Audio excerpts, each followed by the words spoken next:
Hi everyone, my name is Parul. Welcome to my channel Parul English Lab. Today I will talk about the word worth. In English language, worth is quite an important word because it is used in different ways. So today we will look at what are the different ways of using this particular word, the correct grammatical structures and different situations. So stay with me and please watch the video till the end. And if you have not subscribed to my channel till now, then please do it and don't forget to press the bell icon also. Now let's get started.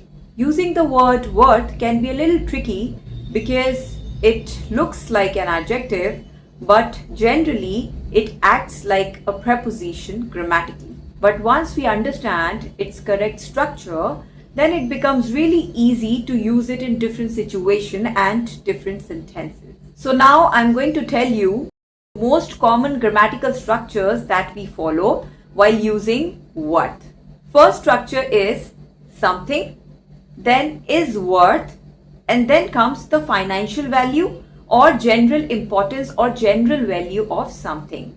We use this particular structure when we want to state the financial value or general value of something. Now let's look at some examples. This palace is worth $1 million. So here look at the structure. This palace is something, is worth, and after is worth we have the financial value. This palace is worth $1 million. This rare coin is worth thousands of rupees to collectors. Again, the structure is something, then is worth, and after is worth the financial value.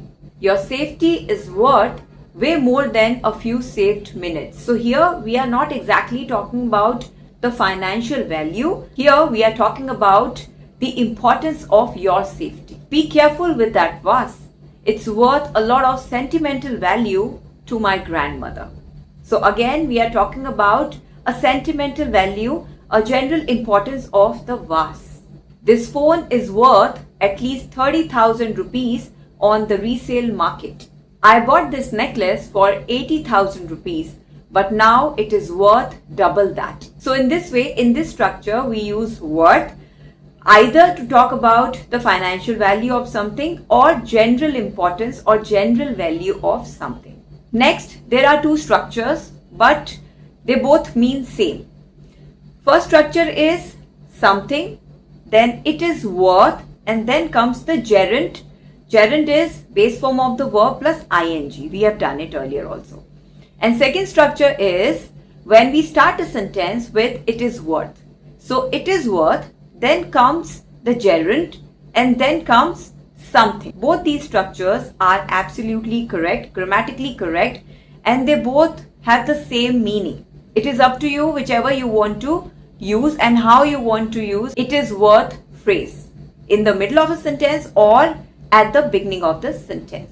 When we follow this structure while using worth, it means that you are recommending an action to someone because it's a good use of time and effort. Now let's look at some examples. The movie is long, but it's worth watching. So here we follow the first structure.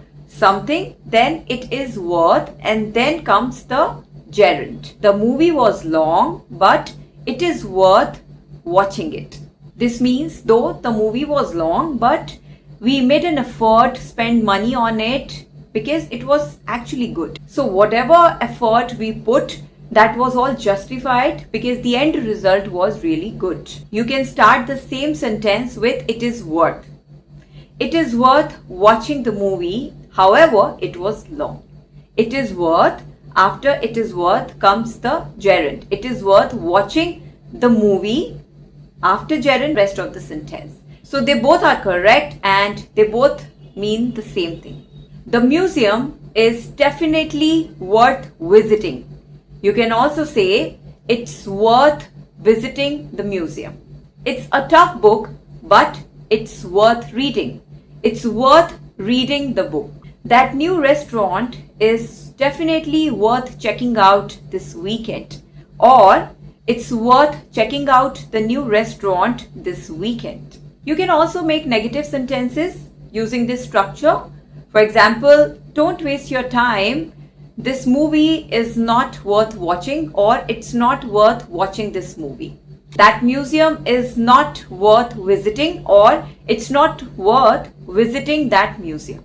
He is not worth fighting with. So here we have the preposition at the end. So when you have this kind of sentence wherein you need a preposition, so the preposition comes at the end of the sentence. Now if you start this sentence with it is not worth, then it goes like it is not worth fighting with him. Then the preposition will not come at the end of the sentence. Let me give you one more example like this. Her advice is not worth listening to. Again, in this sentence we have the preposition at the end of the sentence.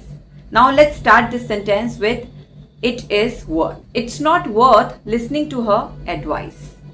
So her advice is not worth listening to, or it's not worth listening to her advice. The meaning is same. It's up to you which structure you want to follow. Grammatically, they both are correct. This argument is not worth getting into. Again, we have the preposition at the end of the sentence. Or it's not worth getting into this argument. So this is the way how you construct sentences using these two structures. You have two options. Either you start a sentence with it is worth, or you use this phrase in the middle of a sentence. But every time after this phrase, you have to use a gerund. This is what you need to keep in mind. Now let's move on to the next structure. Next structure is when we use the phrase it is worth it, or it was worth it when we are talking about the past. So earlier we used the phrase it was worth. This time we are using the phrase it is worth it. We are using the pronoun it after worth. Now let's look at some sentences. We had to wake up at 4 a.m. to see the sunrise, but it was worth it. Means whatever efforts we made, at the end the result was really good. It was all justified. The hotel was a little pricey, but the private beach was worth it. So have you noticed how we are using this phrase it was worth it or it is worth it? We are using it at the end of the sentence. So this is the correct way of using this phrase in this particular scenario or structure. Don't buy this bag. It's not worth it. So it's worth it, it's not worth it. You can make a negative sentence also. Don't spend too much money on this product. It's not worth it. This means it doesn't hold that value, so don't waste your money. You can also use this phrase it is worth it or it was worth it at the beginning of the sentence also. But in this case, the structure changes. So first you have the phrase it is worth it, and then comes the infinitive. Infinitive means to and base form of the verb. Now let's look at some examples. It is worth it to buy this bag. So it is worth it, first the phrase, and then comes an infinitive, to buy. You cannot say it is worth it buying that bag. That's incorrect. You cannot use a gerund in this structure. We used gerund in a previous structure because there we were using the phrase it is worth. But here we are using it is worth it.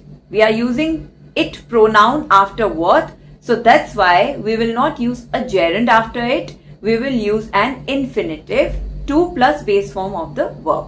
You have to keep this thing in mind. Don't make this mistake, because I have seen people making this mistake over and over again. So that's why I'm making this video, so that you will not have any kind of confusion using this word worth. So whenever you are using this phrase, it is worth it, you will always use an infinitive after that. It was worth it to visit that place. It is worth it to read that book. It was worth it to wake up at 4 a.m. to see the sunrise. It was worth it to watch that movie, or it was not worth it to watch that movie. So this way you can make positive or negative sentences using this structure. Last is when we use the phrase make it worth it.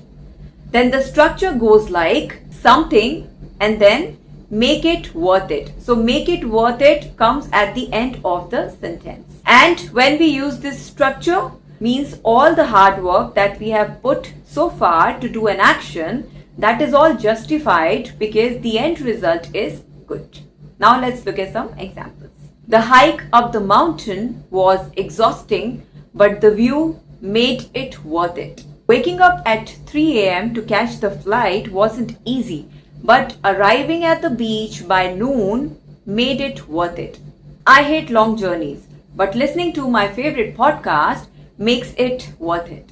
Parenting is hard work, but a hug from your kid makes it worth it. You can also use this phrase, make it worth it, in the middle of the sentence, but in that case, the structure is something, then the phrase, make it worth it, and then something. For example, the company is offering a huge holiday bonus to make it worth it for the employees to work on Diwali. We need to add more features to this product to make it worth it for the customers. So this way also you can use this phrase, make it worth it. So that's all for today. I hope I have given you most of the common structures that we follow while using worth. Now please practice, and I want you to make some sentences using all these structures and share with me in the comment section. So that's it. Keep learning, keep practicing, and if you like my videos, then please subscribe to my channel. So thank you, take care, have a great day.